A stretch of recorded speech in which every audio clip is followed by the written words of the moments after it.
charismatic, manipulative, untouchable. These are words people use when describing cult leaders. But what happens when these men finally lose their power? When they walk out of their compounds in handcuffs? When the followers who would have died for them suddenly cannot reach them anymore? Do they break down? Do they go silent? Or do they keep building their cults from inside federal prison cells? Because here is the thing, nobody tells you about cult leaders behind bars.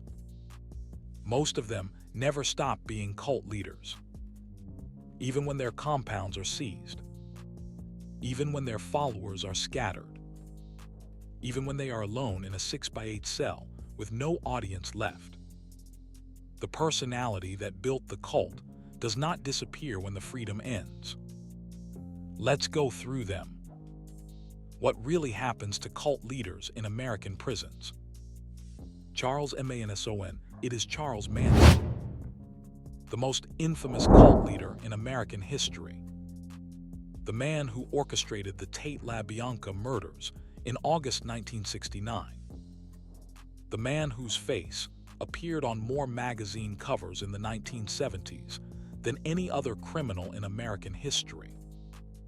So who exactly was Charles Manson? Manson was born on November 12, 1934 in Cincinnati, Ohio. His mother was 16 years old. His father was unknown. He spent most of his childhood in foster homes and juvenile facilities. By the time he reached adulthood, Manson had already spent more than half his life in some form of institutional confinement. In 1967, after his most recent prison release, Manson moved to San Francisco. He was 32 years old. He had no money, no skills, no connections. What he did have was an extraordinary ability to read people and tell them exactly what they needed to hear. Within 2 years, he had built a commune of over 100 followers. He called it the Family. Most of them were young women. Most of them came from broken homes. Most of them had been searching for something they could not name. Manson gave them all of it. Belief, purpose, belonging. He also convinced them to commit one of the most disturbing series of murders in American history. On the night of August 8, 1969, 4 members of the Manson family, Tex Watson, Susan Atkins, Patricia Krenwinkel, and Linda Kasabian, entered the home of actress Sharon Tate. Tate was 8 months pregnant. She and 4 others were murdered. The killers wrote the word pig on the front door in the victim's blood. The next night, the family killed Leno and Rosemary LaBianca in their own home. Manson was convicted of first-degree murder in 1971. He was sentenced to death. Then something happened that would define the rest of his life. In 1972, the California Supreme Court ruled the death penalty unconstitutional. Every death row inmate in California, including Charles Manson, had their sentence automatically reduced to life imprisonment.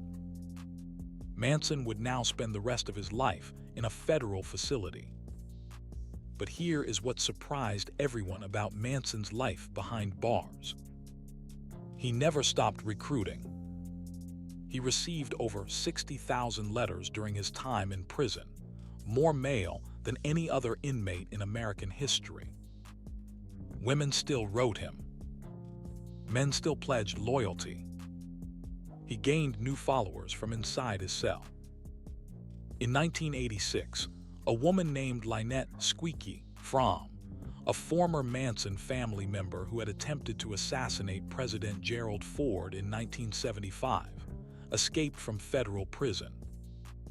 Her stated reason was to be closer to Manson, who she believed was dying. She was caught 2 days later. Manson was not dying. He continued to grant interviews from inside California's Corcoran State Prison for decades. He gave bizarre, rambling statements to journalists.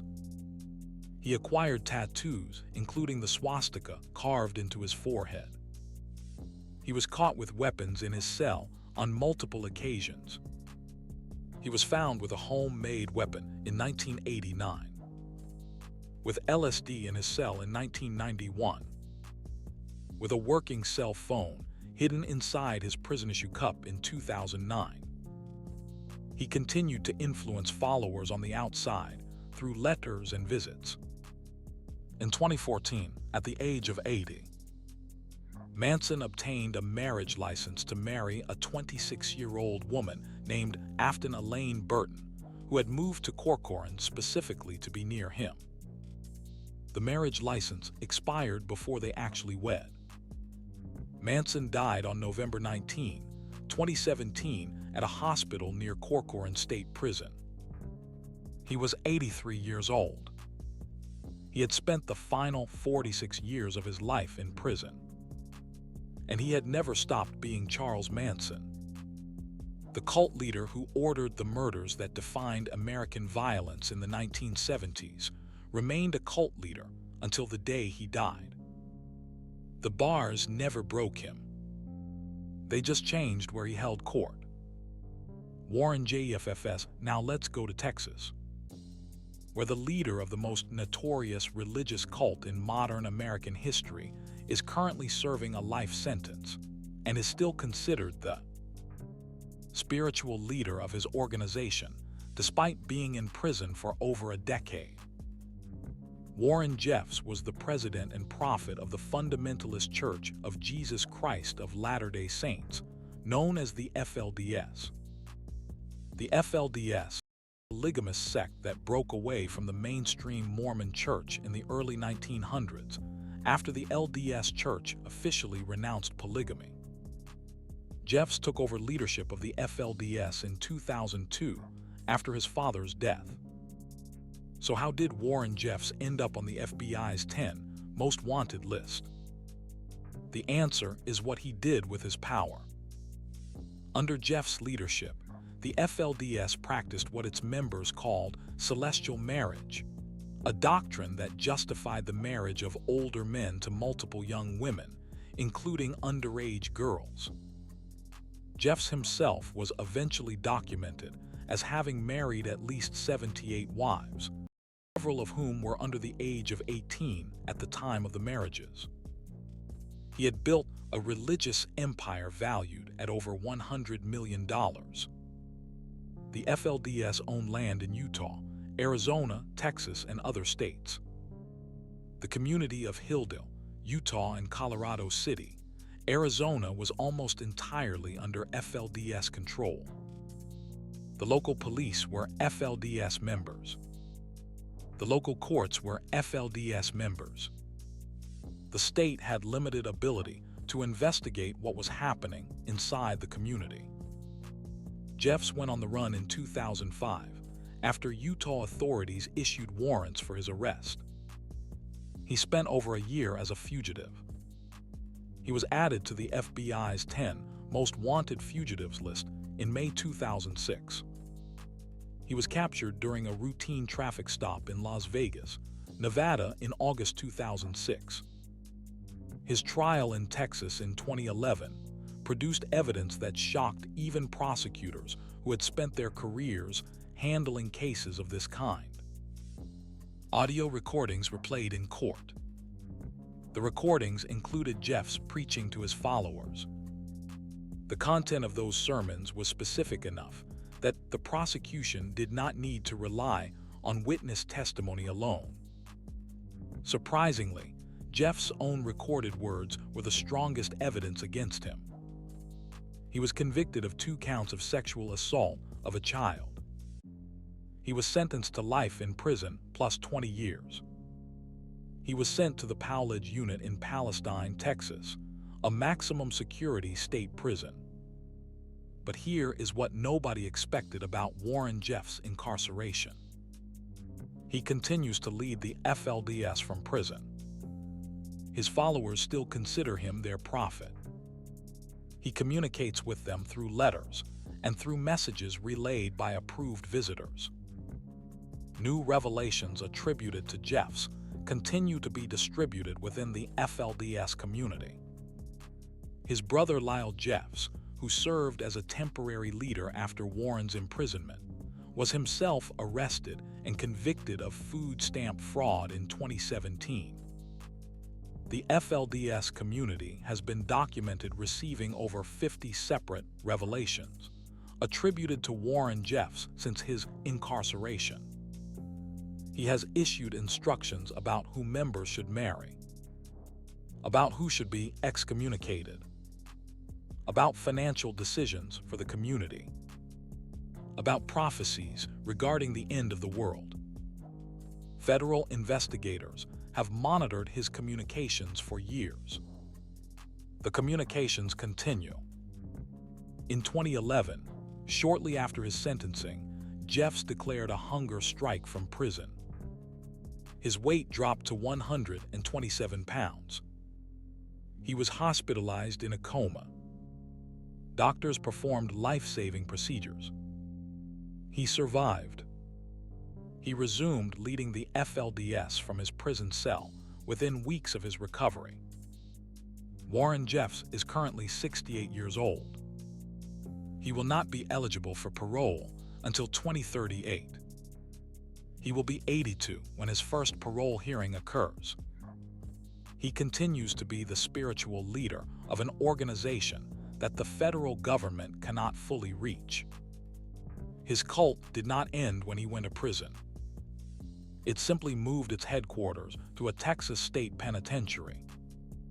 KEITHRANIERE here is the case that demonstrated how a sex cult disguised as a self-improvement company could be prosecuted using the same federal tools used against the mafia. Keith Raniere was the founder of NXIVM, an organization that presented itself as a multi-level marketing company offering personal development seminars.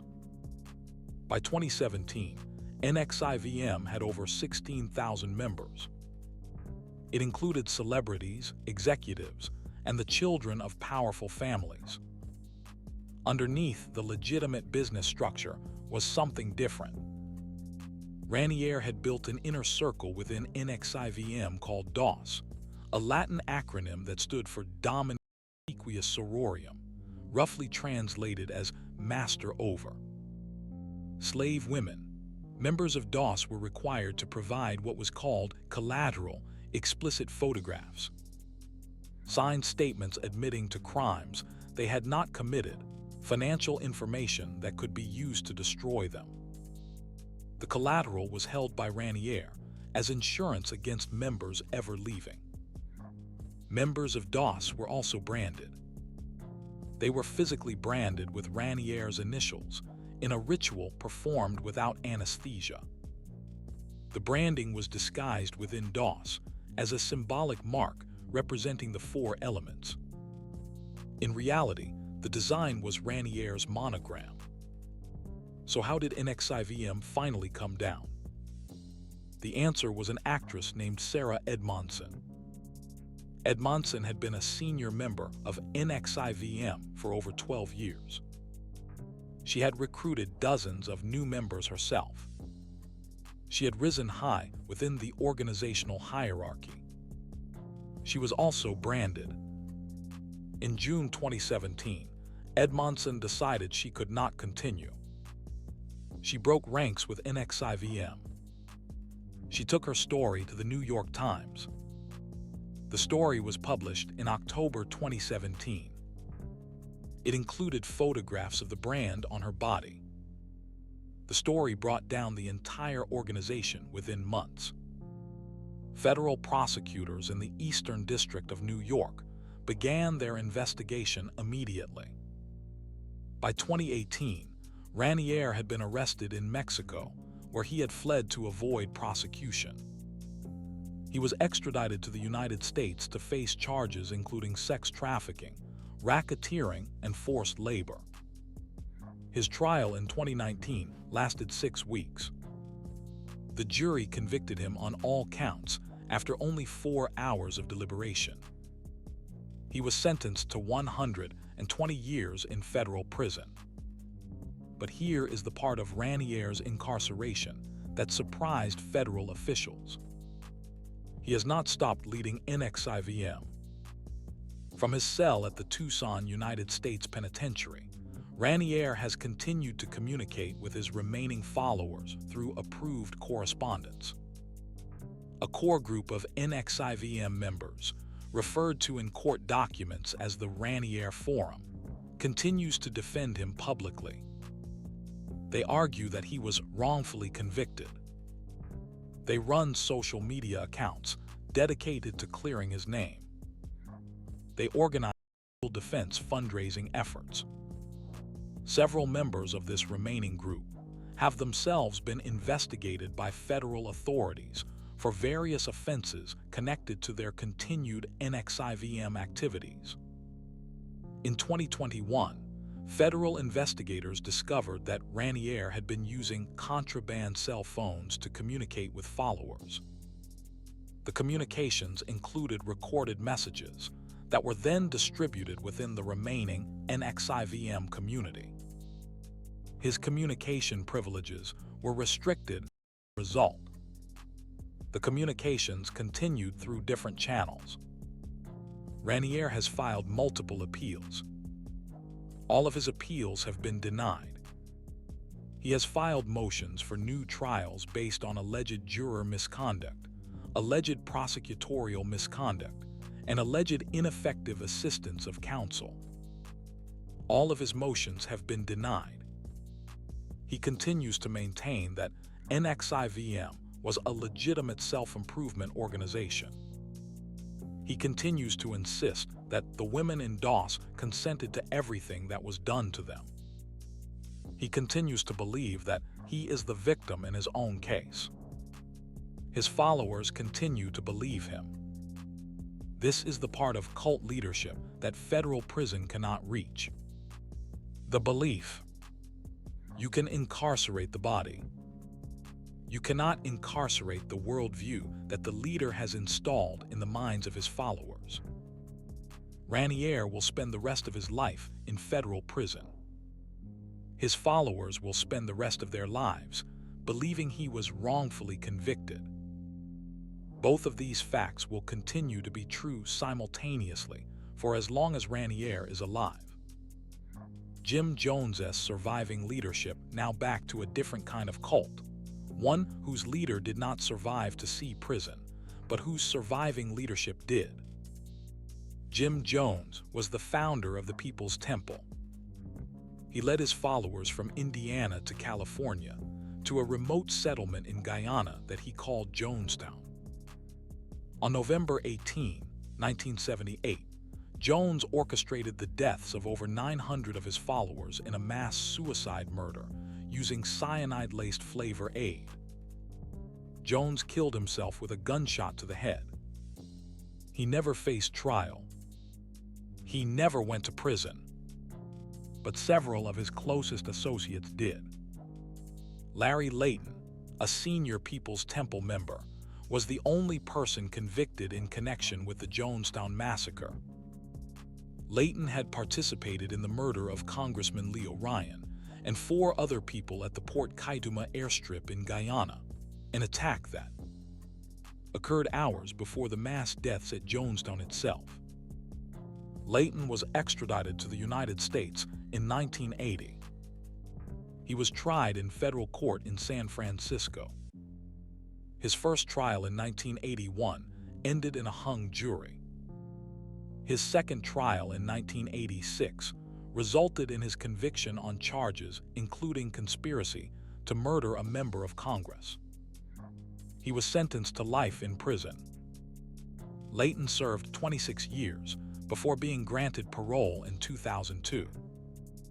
He had spent his entire incarceration in a state of psychological collapse, according to multiple prison officials and psychologists who worked with him. He had been so completely broken by his Jonestown experience and by his subsequent imprisonment that he was, by the time of his parole, a shell of the man who had committed the airstrip murders. He died in 2018 in a small town in Northern California, where he had lived in obscurity since his release. The contrast between Larry Layton and Charles Manson is one of the most instructive comparisons in cult leadership history. Manson was a leader who continued to lead from prison. Layton was a follower who, once removed from his leader, simply collapsed. The cult had given Layton everything he had, including his identity. When the cult ended at Jonestown, Layton lost the only self he had ever fully been. Federal prison was not the punishment that destroyed him. The end of the cult was the punishment. Federal prison was just where he served it. Warren Jeffs' brother Lyle. This is the case that revealed how a cult structure survives the imprisonment of its prophet. Lyle Jeffs is Warren Jeffs' younger brother. After Warren went to prison in 2011, Lyle was named to lead the FLDS in his brother's stead. The arrangement was understood within the community as temporary. Warren was the prophet. Lyle was the steward managing affairs until Warren returned. Lyle's leadership was effective in maintaining the organization. The FLDS continued to control land in Utah, Arizona, and Texas. Communities in Hildale and Colorado City continued to operate under FLDS authority. The financial empire that Warren had built continued to generate revenue. But Lyle made a critical mistake. He continued the FLDS practice of pooling community resources and using federal food stamp programs to support the cult's operations. The FLDS had been doing this for decades. Members would apply for food stamps individually, then pool their benefits and use them to purchase goods that were redistributed within the community according to leadership decisions. The practice was technically illegal. Federal food stamps cannot legally be pooled or used to purchase goods for redistribution. For most of FLDS history, federal investigators had been unable to develop the evidence necessary to bring charges. In 2016, that changed. Federal prosecutors in Utah brought food stamp fraud charges against Lyle Jeffs and 10 other senior FLDS members. The investigation had documented over $12 million in fraudulent food stamp transactions over a multi-year period. Lyle was arrested. He posted bail. Then he disappeared. For nearly a year, Lyle Jeffs was a federal fugitive. The FBI listed him as one of the most wanted fugitives in the United States. He had used a substance, likely olive oil, according to investigators, to slip out of his ankle monitor before fleeing. He was captured in South Dakota in June 2017 after a federal investigator recognized him by chance at a roadside business. Lyle was tried and convicted on the food stamp fraud charges. He was sentenced to over 4 years in federal prison. But here is the disturbing part of Lyle's case. While he was in federal prison, the FLDS continued to operate. New leadership was named within the community. Warren Jeffs continued to issue revelations from his prison cell in Texas. The pattern of pooling resources, controlling community members through religious authority, and operating outside mainstream legal structures continued. Lyle was released from federal prison in 2021. He returned to FLDS communities in Utah. He has not been charged with any new crimes.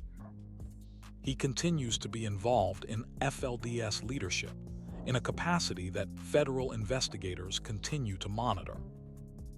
The cult has survived the imprisonment of its prophet. It has survived the imprisonment of its prophet's brother. It has shown an ability to absorb the imprisonment of any specific leader and continue to function through whatever leadership structure remains. This is what makes religious cults uniquely difficult for federal prosecution to dismantle. The leadership is incarcerated. The belief system is not. What these cases reveal: every man on this list led a cult. Every one of them ended up in federal prison. Not one of them stopped being a cult leader as a result. Charles Manson received tens of thousands of letters in prison and continued to gain new followers until the day he died. Warren Jeffs has continued to issue revelations from his Texas prison cell that members of the FLDS still consider divine guidance. His followers wait for his eventual release in 2038. Keith Raniere continues to maintain that NXIVM was a legitimate self-improvement organization. His remaining followers run public defense campaigns on his behalf. Larry Layton, the only People's Temple leader who served prison time, represents the opposite pattern. He was a follower so completely broken by the end of his cult that he could not function afterward. Lyle Jeffs' case shows that even the imprisonment of a cult's day-to-day leader does not end the organization. Cults absorb the loss of leadership and continue. A federal investigator who has worked cases involving multiple religious cults described this in an interview published in 2022. When we arrest the leader of an ordinary criminal organization, we end the organization. The drug dealer goes to prison and his operation falls apart. The mafia boss goes to prison and his crew is replaced or absorbed. He said, when we arrest the leader of a cult, we move them to a federal facility and the cult continues. The leader's authority does not depend on his physical freedom. It depends on the belief his followers have in him. He said, we can take away his freedom. We cannot take away their belief. He said, that is why these cases never really end. Even when we win. Here is what really happens to cult leaders in American prisons. They do not stop leading. Charles Manson held court from California's Corcoran State Prison for 46 years. He was found with weapons, drugs, and cell phones throughout his incarceration. He continued to recruit followers through letters and visits. He died at 83, never having genuinely lost his power. Warren Jeffs continues to issue revelations from a Texas prison cell that 10,000 FLDS members still consider divine. He has been incarcerated since 2011. The cult has not declined. Keith Raniere runs his remaining NXIVM followers through approved correspondence and intermediaries from a federal facility in Tucson. His followers maintain his innocence and run public defense campaigns. He has filed and lost multiple appeals. Larry Layton's case represents the opposite pattern. The follower so completely broken by the end of his cult that prison was almost incidental compared to the loss of the worldview the cult had provided. Lyle Jeffs' case demonstrates that imprisoning even a senior cult leader does not end the organization. The cult absorbs the loss and continues operating through replacement leadership. These cases reveal something disturbing about the relationship between the American criminal justice system and religious cult leadership. The system can take away the leader's body. It cannot take away the leader's authority over his followers. That authority lives in the minds of the believers, minds that the federal system has no jurisdiction over. The cult leader goes to prison. The cult does not.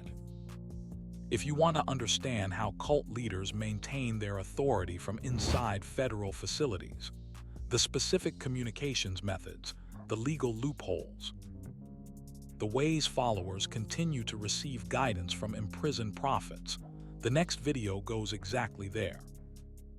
I'll put it here, because the imprisonment is just the next chapter. It is not the ending. For some of these men, the prison cell becomes the most secure compound they ever had.